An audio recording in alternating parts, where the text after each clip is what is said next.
بسم اللہ الرحمن الرحیم۔ میں ہوں ڈاکٹر شہزاد خان خٹک۔ میں آج آپ سے گلے کے بارے میں بات کروں گا۔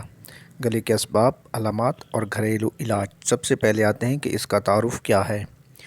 گلے کی خراش گلے میں درد، خراش یا جلن ہے جو نگلنے پر اکثر خراب ہو جاتی ہے۔ اب آتے ہیں کہ اس کی علامات کیا ہیں۔ آپ کے گلے یا ٹانسل پر سفید دھبے، جلد پر خارش، ناک کا بند ہونا، ناک کا بہنا، چھینکنا، کھانسی، بخار، سردی لگ رہی ہے، گردن میں سوجن، خدود، کرکی آواز، جسم میں درد، سر درد، نگلنے میں پریشانی، بھوک میں کمی۔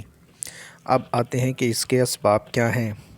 سب سے پہلے اس میں زکام، فلو اور دیگر وائرل انفیکشنز، اسٹریپ تھروٹ اور دیگر بیکٹیریل انفیکشن، الرجی، خشک ہوا، دھواں، کیمیکلز اور دیگر پریشان کن، چوٹ، بیماری، گیسٹرو ایسوفیجل ریفلیکس، ٹیومر۔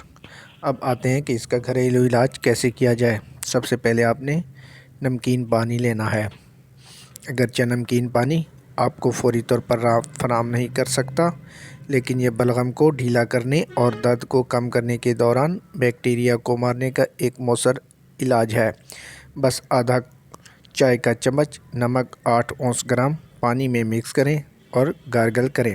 اب آتے ہیں کہ شہد اپنی قدرتی اینٹی بیکٹیریل خصوصیات کی وجہ سے گلے کی خراش کے لیے بہترین علاج میں سے ایک ہے، جو اسے زخم کو منمل کرنے والے کے لیے طور پر کام کرنے دیتا ہے۔ سوزش کو کم کرنے کے لیے کام کرتے ہوئے فوری طور پر درد میں آرام فراہم کرتا ہے۔ شہد بیکٹیریا کو بھی مار سکتا ہے اور وائرل انفیکشن سے لڑنے میں مدد کرتا ہے۔ ایک گرم گلاس پانی یا چائے میں 2 کھانے کے چمچ ملا کر اچھی طرح ہلائیں۔ ضرورت کے مطابق دن میں کئی بار پینے۔ اب آتے ہیں کہ لیمو وٹامن سی سے بھرے ہوئے ہوتے ہیں، جو مدافعتی نظام کو بڑھانے میں مدد کرتے ہیں اور اسے آپ کے انفیکشن سے لڑنے کے لیے مزید طاقت دیتے ہیں۔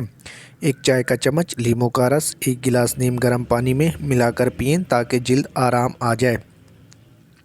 ہیومیڈیفائر خشک ہوا خاص طور پر سردیوں کے سخت دنوں میں آپ کی گلے کی سوزش کا سبب بن سکتی ہے۔ ایک ہیومیڈیفائر ہوا کو نم رکھے گا اور آپ کے سینوں کو کھول دے گا۔ اضافی راحت فراہم کرنے کے لیے 1 یا 2 کھانے کے چمچ میں واپرک یا ہائیڈروجن پر آکسائڈ محلول شامل کریں۔ اب آتے ہیں کہ لیکورس کی جڑ۔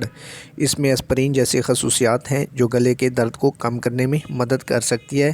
اس میں اینٹی وائرل، اینٹی بیکٹیریل، سوزش کے اثرات بھی ہوتے ہیں۔ لیکورس چائے بنانے کے لیے پیسی ہوئی لیکورس کی جڑ کو گرم پانی کے ساتھ ملا کر اسے 5 منٹ تک کھڑا رہنے دیں، پھر پینے سے پہلے اسے چھان لیں۔ یہ پیغام ڈاکٹر شہزاد خان خٹک کی طرف سے جاری کیا گیا ہے۔